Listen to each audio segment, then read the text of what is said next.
Hello, welcome to all of you in this YouTube channel. आज के video में हम लोग देखेंगे दिल्ली सुल्तान्स के तीसरे और सबसे ज़्यादा दिनों तक रूल करने वाले डायनेस्टी के बारे में, जो कि है तुगलक डायनेस्टी। इससे पहले एक वीडियो में हमने देखा था स्लेव डायनेस्टी और खिलजी डायनेस्टी के बारे में।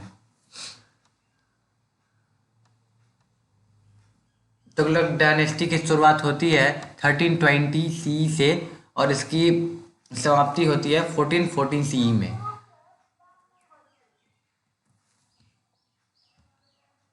सब तुगलक वंश के सबसे पहले रूलर गयासुद्दीन तुगलक, जिनका पीरियड है 1320 to 1325।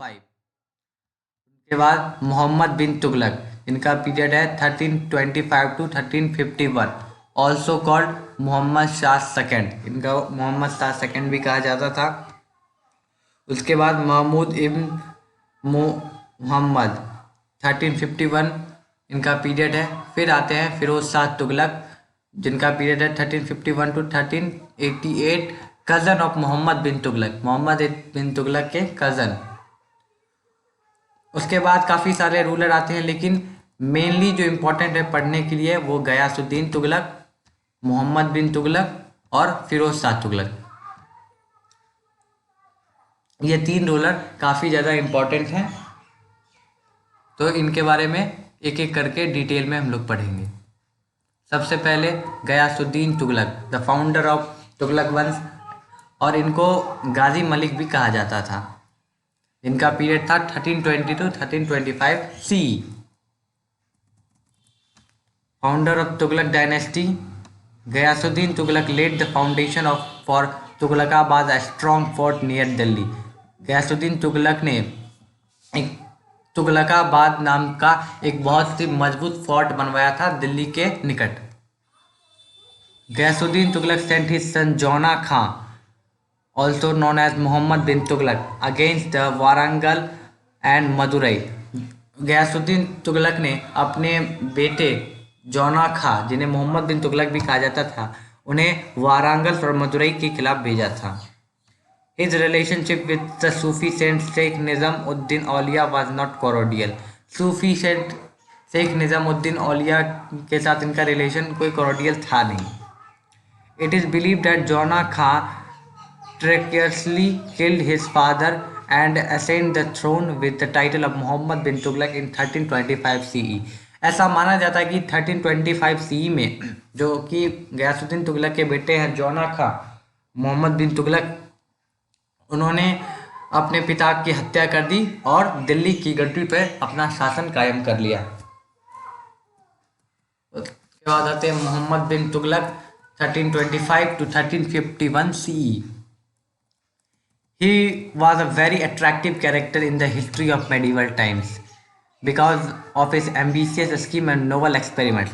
However, his experiment and enterprise failed miserably as they were far ahead for their time. Mohammad bin Tughlaq को सबसे पागल या सबसे सनकी रूलर कहा जाता है इंडियन हिस्ट्री का। वो काफ़ी बड़े स्कॉलर थे, लेकिन उनकी जो स्कीम्स थी या उनका जो एक्सपेरिमेंट था नोबल के खिलाफ में था, और उससे नोबल्स खुश नहीं थे। वो नोबल्स के लिए परेशानी बन जाता था उनका स्कीम्स। तो वन ऑफ द मोस्ट पागल रूलर कहा जाता है मोहम्मद बिन तुगलक को। उन्होंने कई सारे रिफॉर्म्स भी किए। सबसे पहला उसमें है ट्रांसफ़र ऑफ कैपिटल। उन्होंने अपनी कैपिटल को चेंज किया। Mohammad bin Tughlaq wanted to shift his capital from Delhi to Devagiri so that he might be able to control south India better. Mohammad bin Tughlaq ने अपनी कैपिटल दिल्ली से देवागिरी शिफ्ट किया ताकि वे साउथ इंडिया पे बेटर पकड़ बनाए रहे। He forcibly moved the entire population to the new capital. Devagiri was renamed was Daulatabad. और वो उन्होंने सिर्फ कैपिटल को ही नहीं चेंज किया, बाकी दिल्ली के जितने भी आदमी थे वहाँ रह रहे थे उनको भी फोर्सली अपने साथ वहाँ ले गए देवागिरी, और बाद में देवागिरी का नाम चेंज करके दौलताबाद कर दिया। After 2 years the sultan abandoned Daulatabad and shifted back to Delhi due to the scarcity of water supply in the Daulatabad. 2 साल बाद जब स्कार्सिटी हुआ वाटर सप्लाई का दौलताबाद में, तो फिर अपने कैपिटल को दिल्ली में शिफ्ट कर दिए। The distance between the two places was more than 1500 kilometre and many of people died during the rigorous journey in summer. तो 1500 से ज़्यादा किलोमीटर की दूरी है देवागिरी दौलताबाद से दिल्ली के बीच में, और गर्मी के समय में इतने दूर ट्रैवल करने में काफ़ी लोगों की जान चली गई। तो ये बहुत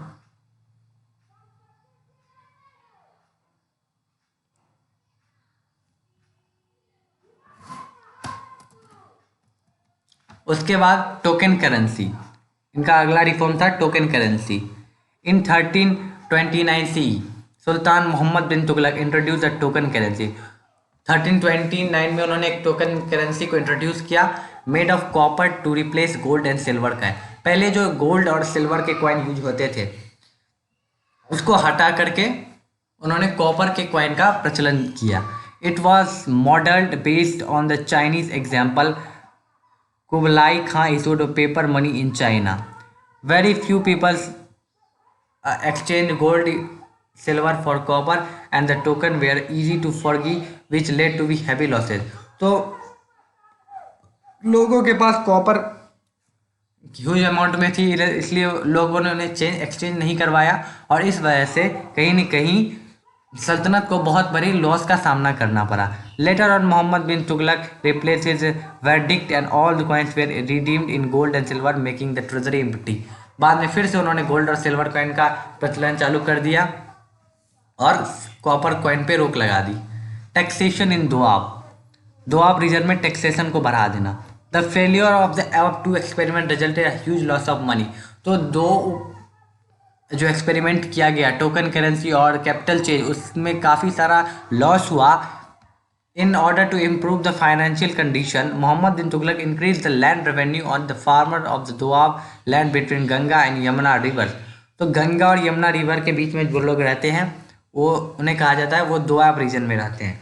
तो ऊपर के दो एक्सपेरिमेंट से काफ़ी लॉस होने के बाद मोहम्मद बिन तुगलक ने फाइनेंशियल कंडीशन को स्ट्रॉन्ग करने के लिए दोआब रीजन में टैक्स को बढ़ा दिया।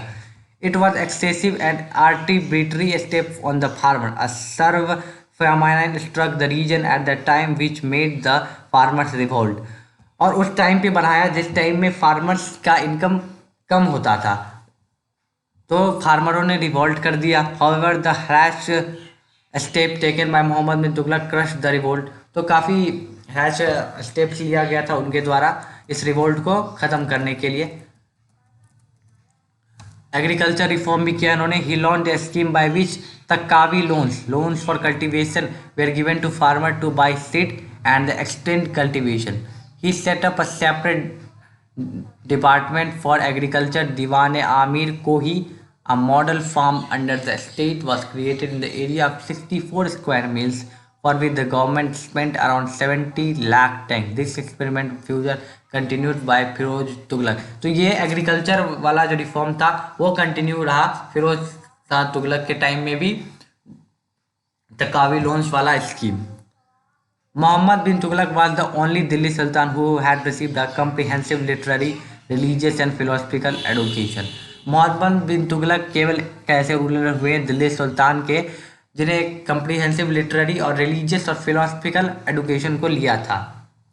ही was a very tolerant in religious matter में काफ़ी टॉलरेंट थे। He maintain diplomatic relation with the far of country like Iran, Egypt and China. दूर के देशों से काफ़ी अच्छे संबंध इन्होंने स्थापित किए, ईरान, इजिप्ट, चाइना से। The famous traveller Ibn Battuta visited India during this period 1344 CE and he was appointed Qazi at the Delhi for the period of 8 years। तो इबान तुता भी उनके पीरियड में इंडिया आए and he died in 1351 CE। 1351 CE में उनकी मृत्यु हो गई। नेक्स्ट रूलर है Firoz Shah Tughlaq 1351 CE to 1388 CE।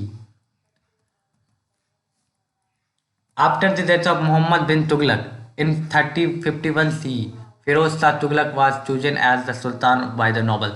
तो मोहम्मद बिन तुगलक के मृत्यु के बाद 1351 CE में नोबल्स द्वारा फिरोज शाह तुगलक को नया सुल्तान चुना गया। ही अपॉइंटेड खान ए जहां मकबल और तेलुगु ब्राह्मण कन्वर्ट एज अ वजीर प्राइम मिनिस्टर। उन्होंने खान जहान मुकम्मल को अपॉइंट किया, एक तेलुगु ब्राह्मण वजीर को प्राइम मिनिस्टर अपने कोर्ट का बनाया। He help the sultan in his administration and maintain the prestige of sultanate during this period. उन्होंने काफ़ी प्रेस्टीज को मेंटेन किया दिल्ली सल्तनत के, और एडमिनिस्ट्रेशन में भी काफ़ी हेल्प किया। अब फिरोज शाह तुगलक का मिलिट्री कैंपेन के बारे में देखते हैं। After ascending the throne he focused on strengthening his position over North India instead of claiming his authority over South India and Dakar। सत्ता पाने के बाद फिरोज शाह तुगलक ने साउथ इंडिया और दक्कन को कब्जा करने में और अपना पकड़ बनाए रखने में ज़्यादा मेहनत ना करके साउथ इंडिया को मजबूत करने में जोर दिया। He led two expeditions to Bengal which were unsuccessful and the result Bengal became free from the control of Delhi Sultanate।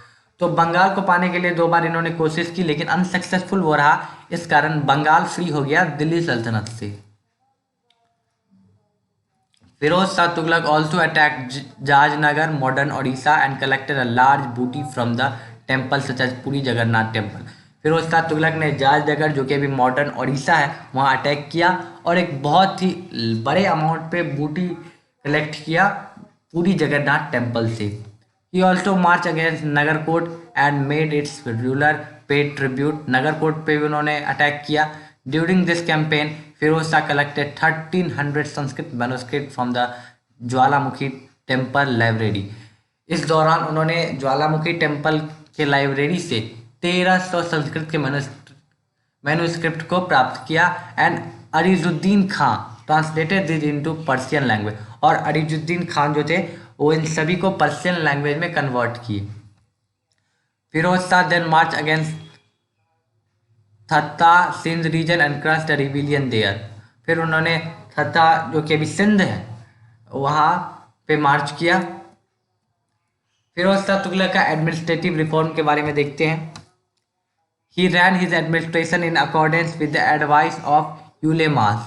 He pleased the nobles and assured hereditary succession to their properties. Thus, the Ikta system was revived and also made hereditary। Hereditary system को उन्होंने लागू किया और nobles को ये आश्वस्त करते थे कि कहीं न कहीं सुल्तान आपके लिए हमेशा 24 घंटे चौकस है। He levied taxes as per the teaching of Islam। Jizya was imposed on non-Muslim। The special tax on 28 items was discharged by him since they were against the law of Islam। Jizya tax को जो impose था non मुस्लिमों पे, the special tax on 28 item was discarded by him. इन्होंने discard कर दिया, law of Islam के खिलाफ थे ये। He showed a intolerance toward Shia Muslim and Sufi Muslims। He regarded Hindu as second-grade citizen, and in this respect, he was a precursor of Sikandar Lodi and Aurangzeb. तो सिकंदर लोदी और औरंगजेब के प्रिकर्सर है। मुस्लिम हिंदू को सेकेंड ग्रेड के सिटीजन मानते थे ये। He was the first sultan to impose an irrigation tax। तो पहले ऐसे सुल्तान हुए जिन्होंने इरिगेशन पे टैक्स लगा दिया। But at the same time he also built a number of irrigation canals and wells। लेकिन साथ इन्होंने काफ़ी बड़े अमाउंट में इरिगेशन कैनल और वेल्स की भी स्थापना की। The longest canal was about 200 kilometre in length from Sutlej to Hansi.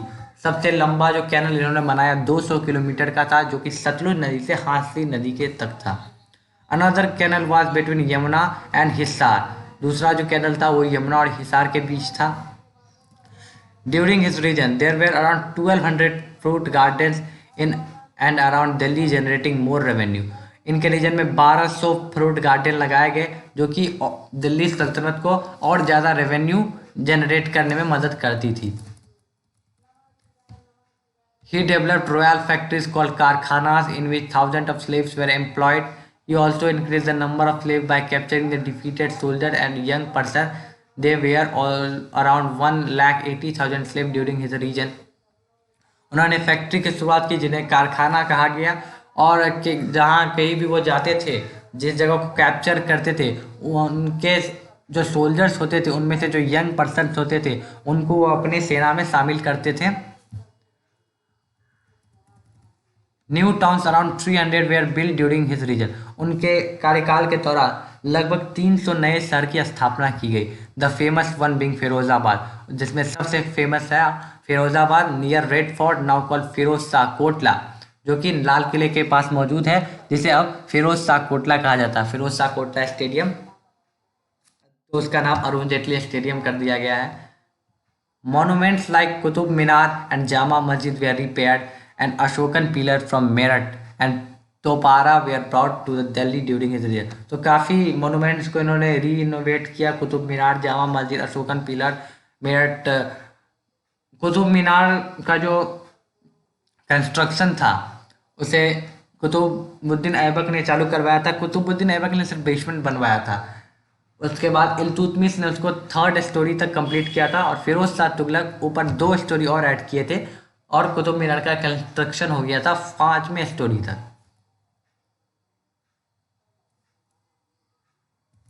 दीवाने Khairat, a new department was establish to support orphans and widows.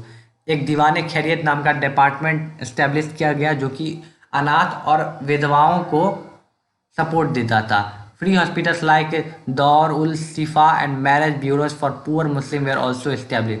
Free hospitals और मैरिज ब्यूरो गरीब मुस्लिम के लिए भी स्थापना की गई। Firoz patronized scholar like Barani who wrote Tarikh Firoz Shah and Fatawa Jahandari, and Khwaja Abdul Malik Isami who wrote Futuh us Salatin. तो काफ़ी सारे स्कॉलर को उन्होंने पेट्रोनाइज किया, जैसे Barani, Khwaja Abdul Malik. He himself authored the book Futuhat e Firoz Shahi. इन्होंने खुद से एक बुक को ऑथर्ड किया था, फुतूहत ए फिरोज शाही।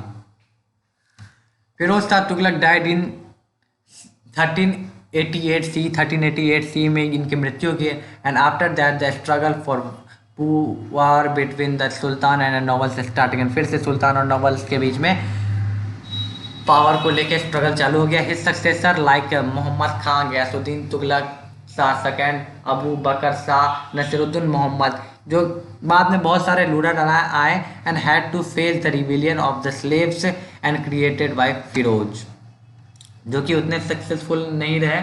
और यही माना जाता है कि दिल्ली सुल्तान्स के 3rd डायनेस्टी तुगलक डायनेस्टी का एंड यहीं से, जो कि डिक्लाइन था, वो यहीं से चालू हो गया था। नेक्स्ट वीडियो में हम लोग देखेंगे सैयद डायनेस्टी और लोधी डायनेस्टी के बारे में। Thank you.